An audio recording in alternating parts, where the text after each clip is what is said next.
देखिए, निर्वाण GS academy Dehradun में आपका स्वागत है। और इस ऑनलाइन के प्लेटफॉर्म पर आज हम आपके लिए लाए हैं हिंदी साहित्य का इतिहास, सामान्य परिचय। और सामान्य परिचय की अगर हम चर्चा करें तो ये प्रवक्ता अध्यापक हेतु हमने इसको क्या है विषय के रूप में अगर आप देखें तो हिंदी साहित्य का इतिहास लिया। पहला टॉपिक अगर आप देखें तो सामान्य परिचय रहेगा। और सामान्य परिचय में अगर आप देखें तो हम हिंदी साहित्य के इतिहास पर दृष्टि डालेंगे। हिंदी साहित्य के इतिहास की जो लेखन परंपरा है या उसके लिखने की जो परंपरा है, आवश्यकता क्यों पड़ी। इस ऑनलाइन प्लेटफॉर्म पर अगर आप देखें तो हम प्रवक्ता पद विशेष करके अगर आप देखें तो हमारा जो फोकस रहेगा वो प्रवक्ता पद पर रहेगा। और प्रवक्ता पद हेतु अगर आप देखें तो इस पर हम उत्तराखंड और यूपी स्पेशल दो राज्यों के लिए इसको लेकर के आए हैं। ठीक है, यहां अगर आप देखें तो फिर हम हिंदी साहित्य का जो इतिहास है उसको लेकर के आते हैं।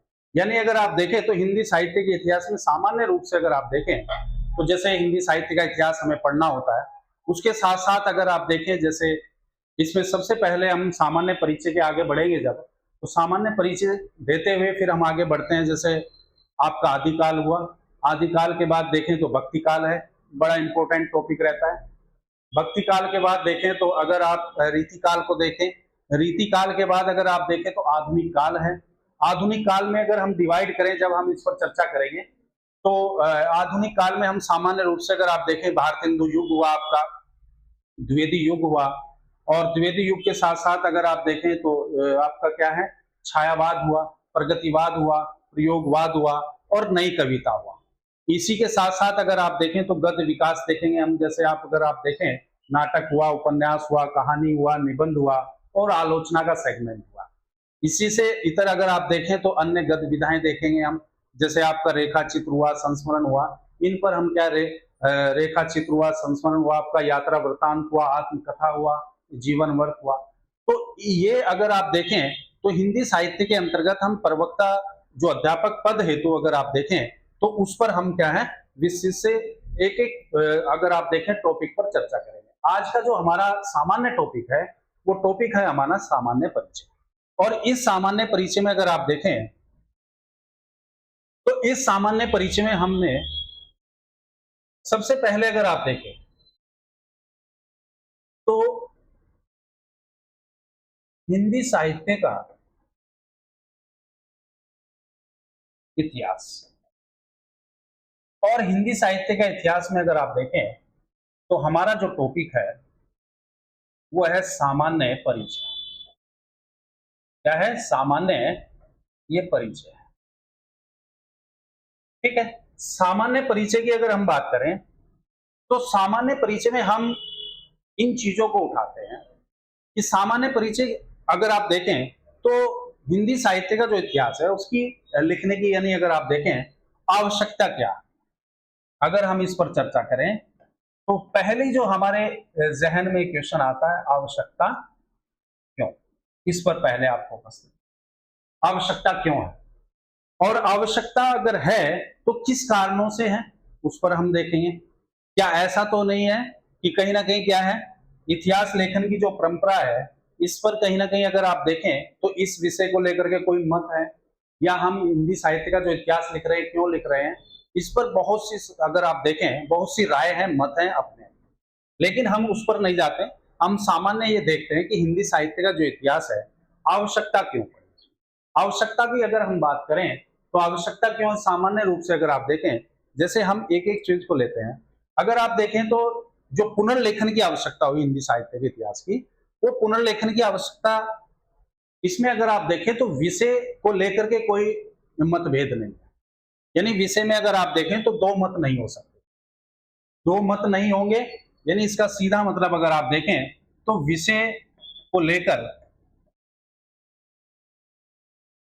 मतभेद नहीं, मतभेद नहीं इसका मतलब दो मत नहीं, दो मत नहीं, ये कह सकते।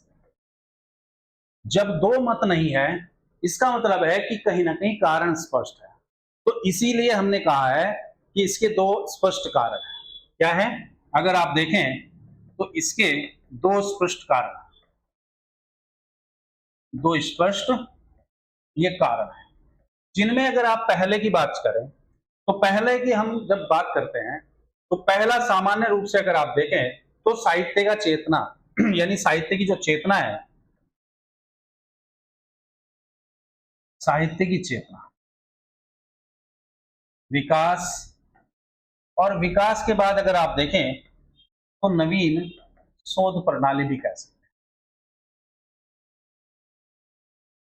ये कहीं ना कहीं अगर आप देखें तो हिंदी साहित्य के एक किस्म से जो इतिहास है वो सामान्य परीक्षा अगर आप आवश्यकता को लेकर, तो विषय को लेकर मतभेद नहीं है, दो मत नहीं हो सकते, और कहीं ना कहीं दो स्पष्ट कारण है, साहित्य की चेतना विकास और नवीन शोध प्रणाली। इसके तहत अगर आप देखें तो कहीं ना कहीं क्या है कि प्रत्येक युग में कहीं ना कहीं जो साहित्य चेतना है उसमें कहीं ना कहीं अगर आप देखें तो निरंतर परिवर्तन होता है, और निरंतर परिवर्तन के साथ साथ अगर आप देखें तो कहीं ना कहीं क्या होता है, ये विकास को क्या है अग्रसर, यानी विकास की ओर हम क्या है अग्रसर हो रहे हैं, निरंतर विकास हो रहा है साहित्य के क्षेत्र, ये कहीं ना कहीं इस तरह। उसके बाद अगर आप देखें तो कहीं ना कहीं हमने भी अगर आप देखें तो हिंदी के संरक्षण का अगर आप देखें तो हिंदी के उद्भव पर अगर आप देखें तो इसमें भी आप इस पर भी हमने चर्चा की है। हिंदी का विकास अगर आप देखें तो हिंदी भाषा के विकास में जैसे वो सिंधु को क्या है पढ़ने लगे, फिर हिंदू से हिंदू प्रत्यय लग करके ईरानी में इसको क्या है हिंदी कहने लगे, और धीरे धीरे विकास होकर के हमें क्या है हिंदी मिली है। इस पर हमने पहले चर्चा की, ठीक है। और हिंदी के अगर आप देखें तो इसके संरक्षण के लिए भी अगर आप देखें तो इसके संरक्षण के लिए भी हमने कहीं ना कहीं क्या है, हमने कहीं ना कहीं अगर आप देखें तो जो भाषा का स्तर है, सिंधी भाषा का जो स्तर है उसको उसके संरक्षण के लिए भी ये कहीं ना कहीं क्या है साहित्य इतिहास यानी लिखना शुरू करने की एक परंपरा शुरू। जैसे अगर आप देखें तो यहां हमें जब आवश्यकता ये पड़ी तो इसके सामने दो मौलिक प्रश्न उठते हैं। अगर आप देखें तो दो मौलिक प्रश्न है, और दो ये जो मौलिक प्रश्न है इंपॉर्टेंट रहते हैं, यानी कहीं ना कहीं जो हम आवश्यकता दिखा रहे हैं तो उस आवश्यकता में कहीं ना कहीं ये हमारी हेल्प है। जैसे अगर आप देखें पहला जो है वो कहीं ना कहीं हम देखते हैं साहित्य का स्वरूप व विस्तार कहां तक है, विस्तार कहां तक है, पहली तो ये चीज देखते हैं।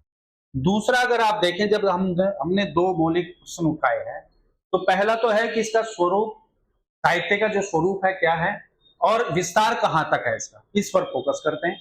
दूसरा मौलिक प्रश्न हमारे सामने आता है, दूसरा आता है साहित्य की सीमा क्या है। दूसरा क्या आता है, साहित्य की सीमा क्या है,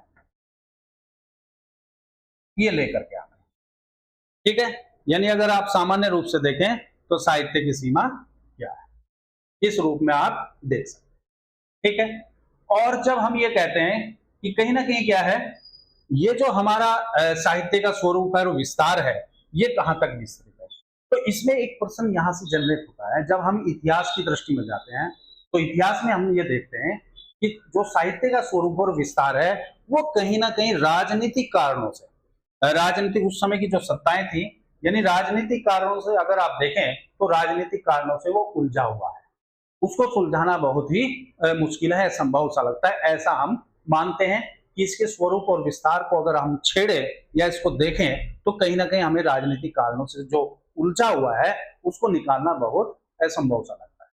हालांकि दूसरा अगर आप देखें तो साहित्य का मूलतः अगर आप देखें तो साहित्य की सीमा क्या है, जब हमने ये दूसरा मौलिक प्रश्न किया कि साहित्य की सीमा क्या है तो हमारे स्वाभाविक मन में एक क्वेश्चन आया कि साहित्य की सीमा हमेशा अगर आप देखें तो साहित्य का जो एक किस्म से सीधा अगर मूलतः अर्थ देखें, हम सामान्य अर्थ देखें तो मूलतः यही होता है कि जहां यहाँ जो है साहित्य क्या है, यहां भी अगर आप देखें तो साहित्य क्या है सृजनात्मक साहित्य, और एक सीमा में अगर आप देखें तो संपूर्ण वांग में उसकी क्या है साथ समेटना संभव नहीं होता है। जब हम पूर्ण विषय को या पूर्ण क्षेत्र को या पूर्ण परिवेश को समेटने की कोशिश करते हैं तो ऐसा संभव नहीं होता है। जब ऐसा संभव नहीं होता है तो अर्थात ये कह सकते हैं कि निश्चित सीमा निर्धारित नहीं की जा सकती, क्योंकि अगर आप देखें तो साहित्य की जो सृजनात्मक एक मनोवृत्ति है आदमी के अंदर उस सीमा को हम निर्धारित नहीं कर सकते। क्यों? क्योंकि आदमी का जो स्वभाव है, व्यक्ति का जो स्वभाव है, वो हमेशा क्या है? सृजनात्मक है। आज उसके लिए एक प्रयोग है नया, कल के लिए उसके लिए वो सृजनात्मक होगा। इस दर दर से अगर आप देखें तो वो कहीं ना कहीं क्या है? विकसित होता चला जाता है। इसीलिए कहते हैं कि हमेशा क्या है? साहित्य की सीमा क्या है? तो इसको क्या है? हम निर्धारित नहीं कर सकते। ठीक वैसे ही कि जैसे कवि के स्तर पर अगर आप देखें या रचना के स्तर पर इसको हम क्या है? पूर्ण रूप से नहीं, एक किस्म से अगर आप देखें तो कवि और रचना के स्तर पर सामान्य रूप से अगर आप देखें तो इसको निर्धारित करना बहुत असंभव है। जैसे अगर आप देखें तो हिंदी ये मौलिक प्रश्न है, और कहीं ना कहीं अगर आप देखें तो इतिहास के क्षेत्र में भी कहीं ना कहीं जो मौलिकता का केंद्र बिंदु है, जब हम इसके सामान्य परिचय पर जाते हैं तो इतिहास के संदर्भ में भी अगर आप देखें या इतिहास के क्षेत्र में अगर आप देखें तो मौलिकता जो केंद्र बिंदु है वो कहीं ना कहीं परिकल्पना होती है। ये जो परिकल्पनाएं हमारे मनोवृत्ति में चलती हैं या परिकल्पनाएं हमारे जो मानसिक स्तर पर होती हैं, अर्थात अगर आप देखें तो विकास परिवर्तन जो परंपरा का परिदर्शन है, वास्तव में अगर आप देखें तो इतिहास लेखन अनुसंधान का पर्याय नहीं हो सकता, ऐसा हम मान सकते हैं। ठीक है, तो इसीलिए हमने क्या है? दो मौलिक प्रश्नों को रखा। दो मौलिक प्रश्न अगर आप देखें तो साहित्य का स्वरूप विस्तार कहाँ तक है, ये राजनीतिक कारणों से उलझा हुआ है, और साहित्य की सीमा क्या है, इसको निर्धारित करना भी असंभव है। ये दो मौलिक प्रश्न हमारे पास क्या है? मौजूद रहते हैं। इसी क्रम में अगर आप देखें तो जब हम आगे बढ़ते हैं और आगे बढ़ने पर हम देखते हैं कि हिंदी साहित्य का जो इतिहास है, हिंदी के उद्भव से संबंधित हमने पहली कक्षाओं में चर्चा की थी, और इस पे अगर आप देखें तो नेक्स्ट उसमें देखते हैं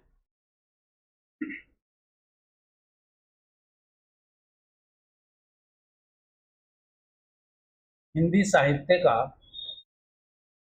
इतिहास।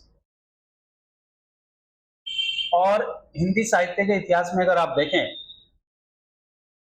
तो साहित्य का मतलब क्या होता है, इसका अर्थ क्या होता है, और कहीं ना कहीं अगर आप देखें तो इतिहास को हम किस रूप में रखते हैं। सामान्य रूप से अगर आप देखें तो साहित्य का मतलब क्या होता है, यहां अगर आप देखें तो साहित्य का अर्थ क्या होता है। साहित्य अगर आप देखें तो इसका मतलब होता है साधन, हित, धन और इज्जत, इस पर चलते हैं। ठीक है, इसी क्रम में अगर आप देखें तो इतिहास को हम जब देखते हैं तो इतिहास का मतलब होता है जहां अगर आप देखें इति, ठीक है, उसके बाद अगर आप देखें तो जब हम इतिहास को पूर्ण रूप से क्या है? अलग करते हैं, और इतिहास में अगर आप देखें तो इति धन ह धन, अगर इसको करें तो इति धन ह धन अस और धन इस रूप में हम इसको रखते हैं। साहित्यिक दृष्टि में अगर आप देखें जब हम इन शब्दों को क्या है? अलग अलग करते हैं। साहित्य में क्या है? साधन, हित, धन, यश। ठीक है, इसका सामान्य अर्थ अगर आप देखें तो जहां हम ये कहते हैं कि साहित्य का मतलब सीधा क्या होता है कि एक शाब्दिक अर्थ है, जिसका मतलब ये होता है कि इनके योग से अगर आप देखें तो योग कहीं ना कहीं क्या है? मिश्रण लेकर के आता है। ये जो मिश्रण है ये किसका मिश्रण है? ये कहीं ना कहीं क्या है? गद्य और पद्य का मिश्रण माना जाता है। ये जो गद्य और पद्य का मिश्रण है यही हमें क्या है? साहित्य देता है। जैसे अगर आप सामान्य रूप से देखें, अगर आखिर साहित्य है क्या, तो सामान्य रूप से अगर आप परिभाषित करें इसको तो किसी भी व्यक्ति के सामाजिक और सांस्कृतिक जीवन का जब हम विश्लेषण करते हैं, किसी भी व्यक्ति के अगर आप देखें तो सामाजिक और सांस्कृतिक जीवन का जब हम विश्लेषण करते हैं तो उस विश्लेषण को भी हम साहित्य कह सकते हैं। ऐसा नहीं है कि सिर्फ क्या है, यानी हम अगर आप सामान्य परिभाषा देखें तो सामान्य परिभाषा है व्यक्ति के सामाजिक सांस्कृतिक विश्लेषण को अगर आप देखें, जीवन का जो अध्ययन हम कर रहे हैं वो अध्ययन भी कहीं ना कहीं क्या है? एक किस्म से अगर आप देखें तो अध्ययन साहित्य है। और जब हम साहित्य शब्द को क्या है? अलग अलग वर्ण विच्छेद करते हैं, उसको तोड़ते हैं, और वहां हम देखते हैं कि साधन, हित, धन, इसके जो योग बनेगा वो आपको गद्य और पद्य का मिश्रण बनेगा। अर्थात अगर आप देखें तो हम ये भी कह सकते हैं कि गद्य पद के जो समेकित रूप है, एक किस्म से जो समेकित रूप है, उसको भी हम साहित्य कह सकते हैं। तो साहित्यिक भाषा में अगर आप देखें तो गद्य पद का जो मिश्रण है ये साहित्य कहलाता है। और आम अगर सामान्य परिभाषा देखें तो एक व्यक्ति का जो कहीं ना कहीं अगर आप देखें सामाजिक और सांस्कृतिक जीवन का जब हम विश्लेषण करते हैं तो वो भी साहित्य होता है। तो हमने दोनों तरीके से पढ़ा है कि एक साहित्य क्या होता है और एक साहित्यिक काव्य के अनुसार क्या होता है। इसी क्रम में अगर आप देखें तो हम फिर जैसे अगर आप देखें तो हम इतिहास को देखते हैं। इतिहास को अगर आप सामान्य इतिहास की दृष्टि से देखें, साहित्यिक दृष्टि से ना देखें, तो इतिहास की दृष्टि से अगर आप देखें तो वहां सामान्य परिभाषा निकल करके आती है। इतिहास का मतलब सीधा अगर आप देखें तो अतीत की जो घटनाएं होती हैं और जो वो घटनाएं हैं उनको हम लिपिबद्ध या लिखित रूप में प्रेजेंट करते हैं, प्रस्तुत करते हैं, तो वो कहीं ना कहीं क्या कहलाती है आपकी, वो इतिहास कहलाता है। जब हम साहित्यिक दृष्टि से देखते हैं तो इति धन ह धन अस धन अ का एक कहीं ना कहीं वर्ण विच्छेद कर देते हैं, और जहां हम ये दिखाते हैं कि इति का मतलब अगर आप देखें तो इति का जो अर्थ है वो कहीं ना कहीं क्या होता है, समाप्त। यानी इति अगर आप देखें तो इसका मतलब होता है ये समाप्त, ठीक है का मतलब अगर आप देखें तो निश्चित, ठीक है। यानी इति का मतलब अगर आप देखें तो समाप्त है, ह का मतलब अगर आप देखें तो निश्चित है, और अस का अर्थ जो होगा वो कहीं ना कहीं होगा। तो अस का मतलब क्या होगा, होगा। तो अर्थात अगर आप देखें तो जिसकी एक किस्म से अगर आप देखें तो वो कहीं ना कहीं अगर सामान्य रूप से देखें तो जिसकी क्या है, निश्चित रूप से समाप्ति हो चुकी है, ठीक है। यानी अगर आप देखें तो जिसकी निश्चित रूप से समाप्ति समाप्ति हो चुकी है, ये जो निश्चित रूप से समाप्ति हो चुकी है, यही कहीं ना कहीं अगर आप देखें तो सामान्य रूप से यही कहीं ना कहीं क्या है, इतिहास है। यही इतिहास है, यही क्या है, इतिहास है। इस रूप में आप इसको ऐसे, ठीक है। यानी अगर आप देखें तो इतिहास की दृष्टि में और साहित्यिक इतिहास, साहित्य का जो हम संदर्भ देखते हैं या साहित्य अगर आप देखें तो उस रूप में हो जाता है, सामान्य रूप से अगर आप देखें, ठीक है। यहां अगर आप देखें तो अनेक साहित्य का अर्थ देखा और इतिहास का अर्थ देखा। अब सबसे पहले अगर आप देखें तो हम हिंदी साहित्य का जो इतिहास देख रहे हैं, इस इतिहास लेखन में अगर आप देखें दूसरा जो एक अर्थ और निकल करके आता है इतिहास के संदर्भ में, वो दूसरा अर्थ आता है कि जैसे हम शब्दकोश के अनुसार अगर आप इसको देखें, इसके अनुसार शब्दकोश के अनुसार, तो पहला अगर आप देखें तो ऐसा ही हुआ, ये कह सकते हैं। पहला अगर आप देखें तो कहीं ना कहीं क्या है, ऐसा ही हुआ। और दूसरा अगर हम देखें तो दूसरा जो होता है ऐसा ही था, ऐसा ही। तो इन दो अर्थों के अनुसार भी हम इतिहास को क्या है, परिभाषित कर सकते हैं। सामान्य साहित्यिक अर्थ में देखें तो ये अर्थ निकलता है, और जब हम शब्दकोश के अनुसार देखें तो ऐसा ही हुआ है और ऐसा ही था, इस पर भी हम क्या है, एक किस्म से अगर आप देखें तो ये भी क्या है, इतिहास की दृष्टि यानी इतिहास की परिभाषा को परिपूर्ण करता है। इसी रूप में अगर आप देखें तो कुछ साहित्यकार हुए, जैसे महत्वपूर्ण रूप से अगर आप देखें जब हिंदी साहित्य का इतिहास लिखना हुआ या परंपरा एक लेखन शुरू हुई, तो हम उन परिभाषाओं से पहले अगर आप देखें तो चर्चा भी हम कर सकते हैं।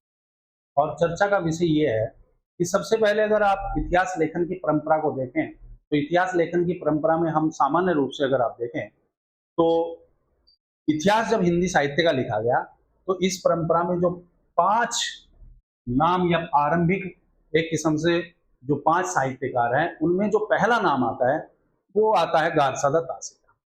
गारसादा तासी के बारे में अगर हम चर्चा करें तो गारसादा दासी ने कहीं ना कहीं ग्रंथ लिखा है, द इस्तवार द लिटरेटिव एंदोई एंदोस्तानी, उन्होंने ये ग्रंथ लिखा है। और कहीं ना कहीं अगर देखें तो 1839 यानी 39 के आसपास लिखा उसको। और ये कहीं ना कहीं फ्रेंच विद्वान थे, फ्रेंच विद्वान होते हुए इन्होंने हिंदी साहित्य का इतिहास लेखन की परंपरा शुरू की। तो वहां से हमें ये लगा कि हिंदी साहित्य का इतिहास भी लिखा जा सकता है। लेकिन दूसरी विडंबना ये भी है कि कहीं ना कहीं जो हिंदी साहित्य का इतिहास है, हिंदी को अगर आप देखें तो 1000 ईस्वी के आसपास हिंदी का कहीं ना कहीं क्या है, एक रूप प्रचलित हो जाता है। और 1000 ईस्वी के आसपास जो रूप प्रचलित हो जाता है समाज में या व्यवस्था में, वो कहीं ना कहीं 1839 में उस पर क्या है, इतिहास लिखना शुरू हो जाता है। ये जो 800 वर्ष का एक किस्म से काल समय है, ये जो समय दिया गया है 800 वर्ष का, ये 800 वर्ष के बीच में अगर आप देखें तो कहीं ना कहीं 2 विडंबना हमारे सामने आती है।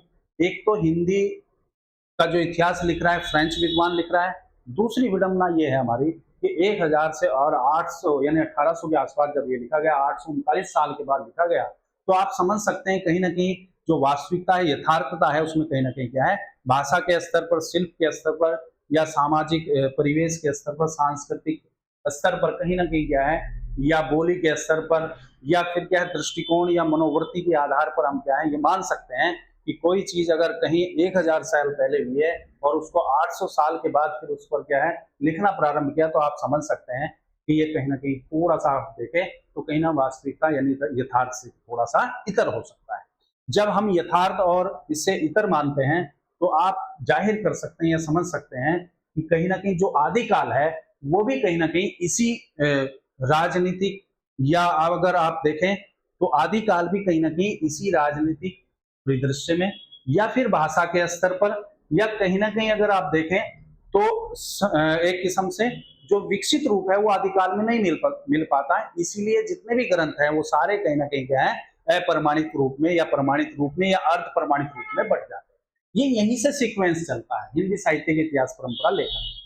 तो कहने का मतलब ये है कि जब हम हिंदी साहित्य का इतिहास पढ़ रहे हैं तो आरंभिक कौन कौन से लेखक हैं उन पर हम चर्चा करेंगे, और साथ ही साथ अगर आप देखें तो हिंदी साहित्य के इतिहास की जो परिभाषाएं हैं, जो इंपोर्टेंट परिभाषाएं, जैसे अगर आप देखें वेरी बहुत इंपॉर्टेंट रहती है, जैसे रामचंद्र शुक्ल की है। और रामचंद्र शुक्ल ने कहा है कि अगर आप देखें तो रामचंद्र शुक्ल ने कहा है कि प्रदेश यानी प्रत्येक देश का जो साहित्य है वहां की जनता की चित्तवृत्तियों का क्या है, संचित प्रतिबिंब होता है। कि जैसे जैसे चित्तवृत्तियां यानी सामाजिक परिवेश बदलेगा वैसे वैसे साहित्य का परिदृश्य भी बदलता चला जाता है। ऐसा रामचंद्र शुक्ल ने अपने हिंदी साहित्य के इतिहास में लिखा है। ठीक है, ये उनका एक फेमस। उसी प्रकार अगर आप देखें तो डॉक्टर नगेंद्र के अनुसार भी देखें, अगर आप देखें तो हिंदी साहित्य के इतिहास में वो भी कहीं ना कहीं परिभाषित करते हैं और एक चीज बताते हैं कि कहीं ना कहीं क्या है कि साहित्य का इतिहास जो है वो बदलती हुई अभिरुचियों और कहीं ना कहीं संवेदनाओं का इतिहास है। ये जो बदलती हुई अभिरुचियां और हमारी जो संवेदनाएं हैं, इनका जो विकसित रूप है, ये जो विकसित ये बदल रही हैं या जो ये विकसित हो रही हैं, इन विकसित रूप को भी हम इतिहास कहते हैं, जिसका मुख्य संबंध डॉक्टर नागेंद्र ने कहीं ना कहीं क्या है, आर्थिक कारण और प्रतीक रूप में यानी चिन्ह के रूप में इसको परिभाषित किया है। ठीक है, इसी प्रकार अगर आप देखें तो कार्लाइल एक इतिहासकार हुए हैं और उन्होंने भी क्या है इतिहास के संदर्भ में इसी साहित्य से संबंधित लिखा है कि इतिहास एक ऐसा दर्शन है जो पूर्वजों द्वारा हमें क्या है शिक्षा प्रदान करता है। सीधा अगर आप देखें तो सामान्य रूप से हम कह सकते हैं कि जो हिंदी साहित्य का इतिहास है उसमें सामान्य जो परिभाषाएं ये रहती हैं, और कहीं ना कहीं अगर आप देखें तो इतिहास लेखन की परंपरा का क्यों। ठीक है, नेक्स्ट अगर आप देखें तो रामचंद्र शुक्ल के अनुसार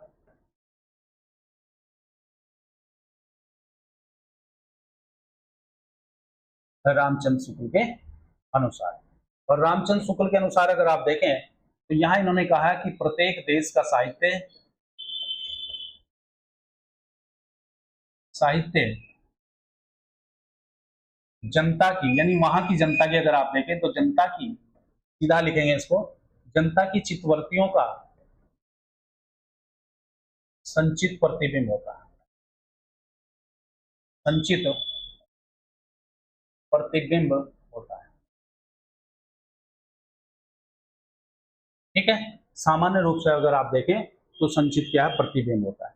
और जब संचित प्रतिबिंब होता है तो कहीं ना कहीं अगर आप देखें तो धीरे धीरे क्या है, समाज में अगर आप देखें तो जब यह निश्चित है कि इन चित्तवृत्तियों में जैसे जैसे परिवर्तन होता है तो वैसे वैसे ही है हमारे साहित्य में भी परिवर्तन होता है।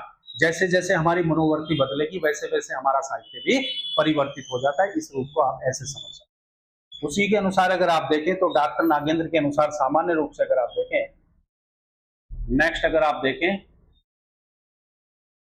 डॉक्टर नागेंद्र के अनुसार, डॉक्टर नागेंद्र ने भी कहीं ना कहीं अगर आप देखें तो डॉक्टर नागेंद्र ने भी कहीं ना कहीं ये प्रेजेंट यदि ये परिभाषित करने का काम किया कि साहित्य का इतिहास बदलती हुई अगर आप देखें तो साहित्य का इतिहास बदलती हुई अभिरुचियों और संवेदनाओं का इतिहास है। संवेदनाओं का इतिहास, ये कह सकते हैं। ठीक है, अगर आप देखें तो कहीं ना कहीं क्या है, साहित्य का जो इतिहास है बदलती हुई अभिरुचियों और संवेदनाओं का क्या है, इतिहास है। यही कहीं ना कहीं अगर आप देखें तो यही इतिहास रहा है, जिसका मुख्य बिंदु अगर आप देखें तो आर्थिक और चिन्ह के रूप में इन्होंने माना। ठीक है, तो यहाँ हम हिंदी साहित्य से संबंधित जो महत्वपूर्ण परिभाषाएं हैं उस पर सामान्य रूप से चर्चा करें। यहाँ हम नेक्स्ट उसमें अगर आप देखें तो जो साहित्य लेखन की परंपरा अगर हम देखें तो हिंदी साहित्य का जो इतिहास लेखन की जो परंपरा शुरू हुई, उस परंपरा में अगर आप देखें तो जो जब लिखना शुरू उसको किया गया और लिखना जब शुरू किया गया तो उसमें ऐसी क्या किन पद्धतियों का हम प्रयोग कर सकते हैं, ऐसी कौन कौन सी हमारे पास पद्धतियां हैं जिनके द्वारा हम हिंदी साहित्य का इतिहास लिख सकते हैं। तो इस पर अगर आप देखें तो साहित्य इतिहास लेखन की जो पद्धति है वो चाहे किसी भी भाषा का साहित्य, ठीक है, यानी अगर आप देखें साहित्य इतिहास लेखन की मुख्य पद्धतियां, ठीक है।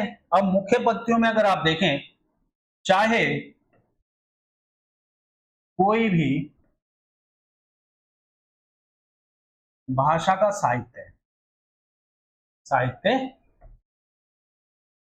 या साहित्य होता है, उसके लिए 4 पद्धतियां, ठीक है, यानी 4 पद्धतियों की अगर हम बात करें तो 4 पद्धतियां बताई।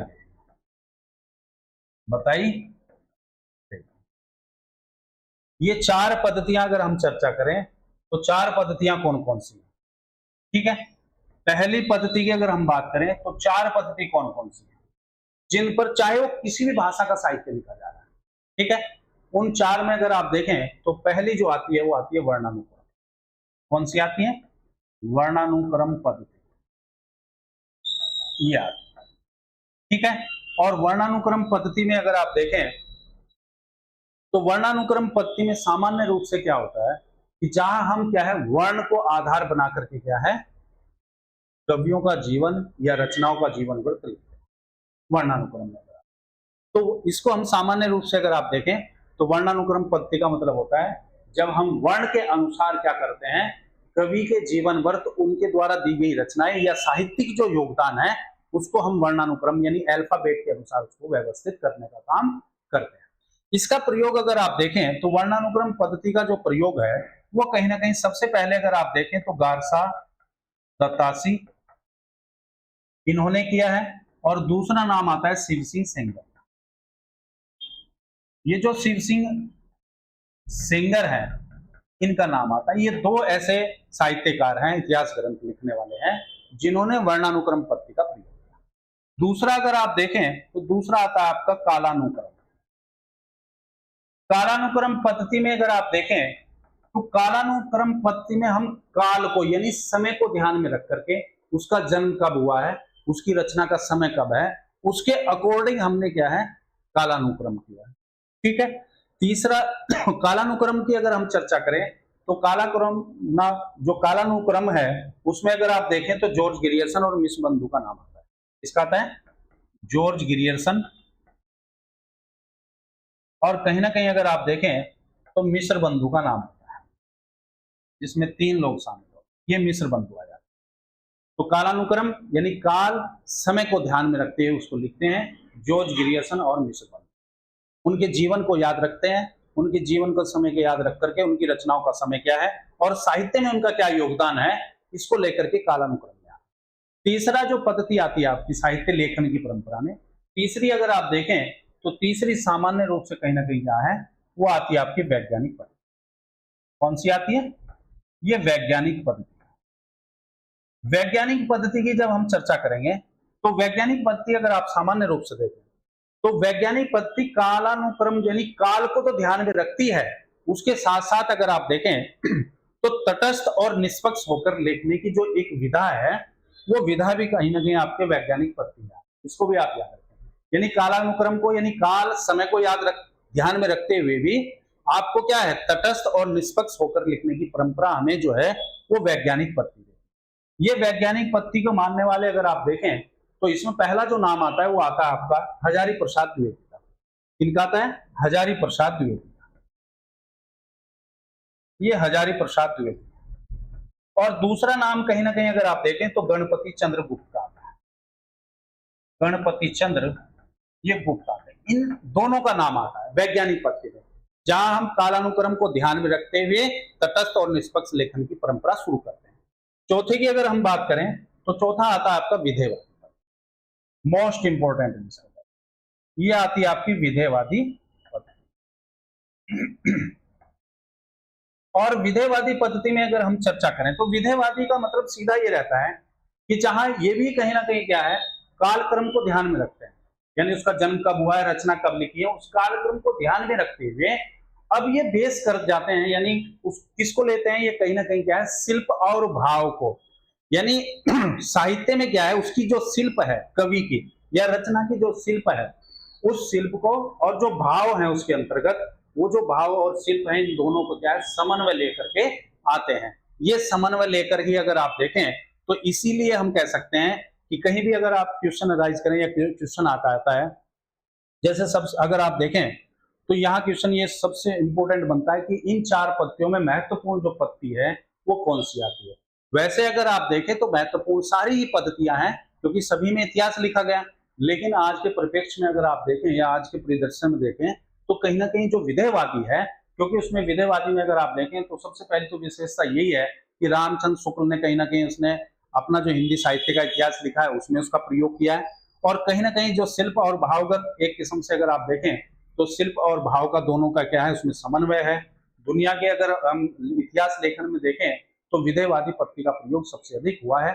इसके जन्मदाता अगर आप देखें तो कहीं ना कहीं तेन माने जाते हैं। सबसे पहले जो तेन थे फ्रेंच के, उन्होंने इसका सबसे पहले प्रयोग किया गया था। और इसमें अगर आप देखें तो काल विभाजन भी है इसमें, सारी अगर आप देखें इतिहास लेखन की जो एक किस्म से आवश्यकताएं हैं वो क्या है, उसको सबको लेकर के ये विधेयवादी आ जाती है। तो इसी रूप में अगर आप देखें तो इसमें क्या है, रामचंद्र शुक्ल ने इसका क्या है, प्रयोग किया है अपने इसमें। तो रामचंद्र शुक्ल का यानी रामचंद्र शुक्ल ने इसमें प्रयोग किया, ये विधेयवादी पद्धति। ठीक है, इसी क्रम में अगर आप देखें तो ये इंपॉर्टेंट हो जाती है। इसी के बाद फिर अगर आप देखें तो वैसे तो हम सामान्य रूप से ये मानते हैं कि हिंदी साहित्य के जो इतिहास लेखन की वास्तविक जो शुरुआत होती है, वास्तविक रूप से हम कह सकते हैं कि हमारे पास हिंदी साहित्य का इतिहास है साक्ष्य के रूप में या तथ्य के रूप में, तो वो 1839 यानी 39 में अगर आप देखें तो 1839 में कहीं ना कहीं क्या है, गारसादा तासी का है। और गारसादा तासी ने अगर आप देखें तो इन्होंने लिखा है द इस्वाल ला लिटरेटिव एंडोई हिंदुस्तानी। वेरी वेरी इंपॉर्टेंट रहता है, बहुत पूछा जाता है, इसकी भाषा पूछी जाती है, क्या क्या है इसमें, है ना, उसकी विविधता के बारे में पूछते हैं, इसमें किस विधि का प्रयोग किया है, लेखन पद्धति का प्रयोग हुआ है।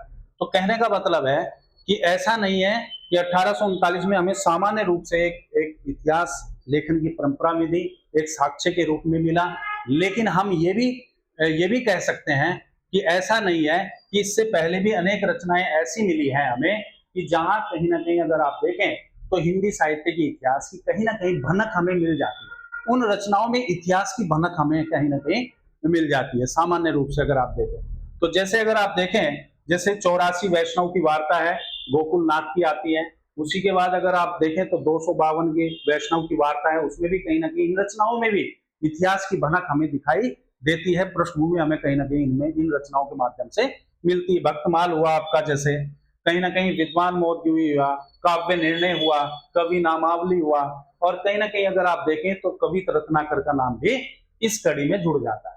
तो कहने का मतलब है कि 1839 में गारसादा तासी इतिहास लेखन की परंपरा के साक्ष्य हमें मिल जाते पूर्ण रूप से, तो हम ऐसा भी नहीं मानते इससे पहले भी हमारे यहाँ अगर आप देखें तो कुछ रचनाएं ऐसी थी जिनमें हिंदी साहित्य के इतिहास के लेखन की परंपरा हमें थोड़ा कहीं ना कहीं अगर आप देखें तो उसकी भनक या एक किस्म से अगर आप देखें तो उसकी शुरुआत या आगाज हम इन रचनाओं के माध्यम से भी देख सकते हैं। ये सामान्य अगर आप देखें, ठीक है। इसी क्रम में अगर आप देखें तो फिर हम आगे बढ़ते हैं नेक्स्ट करके। नेक्स्ट में अगर आप देखें तो लेखन परंपरा जो होती है शुरू इतिहास लेखन की, तो हिंदी साहित्य इतिहास के आरंभिक 5 लेखक अगर आप हिंदी साहित्य के आरंभिक 5 लेखक, आरंभिक अगर आप देखें तो आरंभिक 5 लेखक, ये 5 लेखक कौन कौन से हैं जिन्होंने हिंदी साहित्य के आरंभिक 5 पुस्तक, जिसमें सामान्य रूप से अगर आप देखें तो जो पहला नाम आता है वो किसका आता है, अगर आप देखें तो जो पहला नाम आता है वो कहीं ना कहीं आता है, यानी सर्वप्रथम प्रयास करता अगर हम इसको लिखें तो सबसे पहले प्रयास करता, ठीक है। और इसमें नाम अगर आप देखें तो कहीं ना कहीं आता है गारसा द तासिका आता है, ठीक है, यानी गारसा द तासिका इसमें पहला नाम आता है। इसी क्रम में अगर आप देखें तो कहीं ना कहीं 1839 और फ्रेंच है, ये 39 है, और फ्रेंच इनकी क्या है, ये भाषा होती है पहला अगर आप देखें। तो दूसरे की अगर हम चर्चा करें, पहला जो सबसे पहले प्रयास करता होता है गारसा द तासिका। दूसरे अगर आप देखें तो भारतीय इतिहास का सर्वप्रथम अगर आप देखें तो सर्वप्रथम भारतीय इतिहास का, और भारतीय इतिहासकार में अगर आप देखें तो सर्वप्रथम भारतीय इतिहास में देखें अगर आप तो सामान्य रूप से वहां क्या है, शिव सिंह सेंगर का नाम आता है। इसका नाम आता है शिव सिंह, ये सेंगर का नाम आता है। और 1883 में लेकर के आते हैं 1883, और इनकी भाषा अगर आप देखें तो कहीं ना कहीं कौन सी हो जाती है आपकी, इनकी भाषा कहीं ना कहीं क्या है, हिंदी है, ये हिंदी को लेकर। तीसरे की अगर हम चर्चा करें तो तीसरा कहीं ना कहीं जो है वो कहीं ना कहीं क्या है, अगर आप देखें तो जॉर्ज ग्रियर्सन का नाम आता है। अगर सामान्य रूप से अगर आप देखें तो इसको हम ऐसे भी लिख सकते हैं सच्चे अर्थों में इतिहासकार। और ये कहीं ना कहीं अगर आप देखें तो जॉर्ज ग्रियर्सन का नाम आता है, इसका नाम आता है, ये जॉर्ज ग्रियर्सन का नाम आता है। और जॉर्ज ग्रियर्सन ने कहीं ना कहीं क्या है, अगर आप देखें तो 1888 के आसपास इन्होंने क्या है, एक किस्म से अगर आप देखें 1888 में लिखा है the modern vernacular literature of, 1888 में लिखा है, और इनकी भाषा कहीं ना कहीं क्या है, अंग्रेजी, ठीक है। इस रूप में अगर आप देखें तो सामान्य रूप से अगर आप देखें तो कहीं ना कहीं क्या है, ये ग्रियर्सन होगा 1888 में। चौथा नाम अगर आप देखें सच्चे अर्थों में इतिहासकार, क्यों, क्योंकि जब हम सच्चे अर्थों में कहते हैं इसका मतलब है कि कहीं ना कहीं जो इतिहास लेखन की जो परंपरा आगे विकसित हुई है, क्योंकि इन दोनों को जब हम इस पर चर्चा करेंगे तो इन दोनों को कहीं ना कहीं क्या है, एक किस्म से नकार देते हैं कि इतिहास लेखन अगर आप देखें तो इसमें कहीं इतिहास की एक जो आवश्यकता होती है, इतिहास में क्या होता है कि जो घट गई घटनाएं हैं उनका लिखित रूप में है या नहीं है, फिर उसको क्या साक्ष्य के अनुसार वो सही है या गलत है, उसका हम विश्लेषण करते हैं, क्या वो तथ्यों के अनुसार सही है या गलत है, उस पर जब हम विचार करते हैं तो ये दो जो साहित्यकार हैं आपके, ये कहीं ना कहीं क्या है, उसमें फिट नहीं बैठ पाते। उसी क्रम में अगर आप देखें तो जो साहित्यकार आपके जॉर्ज गिरियर्सन आते हैं, द मॉडर्न यानी नॉर्दर्न मॉडर्न वर्नाकुलर लिटरेचर, इनका एक ग्रंथ आता है, अंग्रेजी भाषा में लिखते हैं, जब हम इस पर भी चर्चा करेंगे तो उसमें गिरियर्सन जो है कहीं ना कहीं काल विभाजन की बात कर देते हैं। और काल विभाजन अगर आप देखें, जब भी हम हिंदी साहित्य का इतिहास पढ़ रहे हैं तो उसमें प्रवृत्तियां यानी विशेषताएं और काल विभाजन को हम ध्यान में रखते हैं। काल विभाजन होगा तो इसका मतलब युगीन प्रवृत्तियों का परिवेश उसमें समाहित है, इसलिए हम उसको क्या है, जॉर्ज ग्रियर्सन के अनुसार जो हिंदी साहित्य का इतिहास दिया है वो कहीं ना कहीं क्या है, सच्चे अर्थों में इतिहासकार की आवश्यकताओं को पूरा करता है। और जब वो पूरा करता है तो इसका मतलब हमारे लिए जो है, जब नेक्स्ट जनरेशन यानी जो इतिहास लेखन परंपरा आगे बढ़ेगी तो उसमें कहीं ना कहीं जो स्रोत है, आधार का जो स्रोत है वो कहीं ना कहीं जॉर्ज ग्रियर्सन का ही हो जाता है। जब हम विस्तृत इन पर चर्चा करेंगे तब ये चीजें आपको समझ आएंगी। नेक्स्ट अगर आप देखें तो चौथा जो आता है वो कहीं ना कहीं क्या है, सर्वप्रथम अगर आप देखें तो परंपरागत इतिहास का, परंपरागत इतिहास का, और इसमें जब हम परंपरागत इतिहास की बात करते हैं तो इसमें जो सीधा नाम आता है वो आता है आपका मिस्र बंधु। ये मिस्र बंधु आता है। और मिस्र बंधु अगर आप देखें तो 1913 के आसपास लिखते हैं और इनकी भाषा भी कहीं ना कहीं क्या है, 1913 के आसपास। ठीक है। उसके बाद अगर आप देखें तो ये परंपरागत रूप में जो परंपरागत इतिहास की एक परिभाषा है, उस परिभाषा को लेकर परंपरागत रूप से जो एक ट्रेंड चल रहा है, परंपरा चल रही है, उसको लिखने वाले आपके मिस्र बंधु। विस्तृत देखते हैं, जैसे प्रारंभिक को भी इसको कई कालों में बांटते हैं, फिर उसके बाद अगर आप देखें तो कहीं ना कहीं मध्यकाल को अलग से बांटते हैं। ये इनका जब हम नामकरण या काल विभाजन पढ़ेंगे तो कहने का मतलब है कि जो सर्वप्रथम परंपरागत रूप में अगर आप देखें तो वो कहीं ना कहीं वहां पर आपका मिस्र बंधु का नाम आता है। ठीक है। इसी रूप में अगर आप देखें तो फिर हम नेक्स्ट बढ़ते हैं पांचवी, जो लास्ट में आपका अगर आप देखें तो आरंभिक 5 लेखों में जो अंतिम आपका आएगा वो कहीं ना कहीं आता है, अगर आप देखें तो उसका नाम आता है रामचंद्र शुक्ल। यानी अगर आप देखें तो सच्चे अर्थों में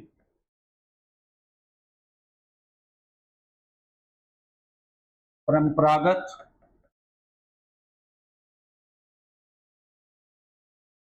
इतिहासकार कौन आते हैं, अगर आप देखें तो रामचंद्र शुक्ल या रामचंद्र शुक्ल जी आते हैं, इनका नाम आता है।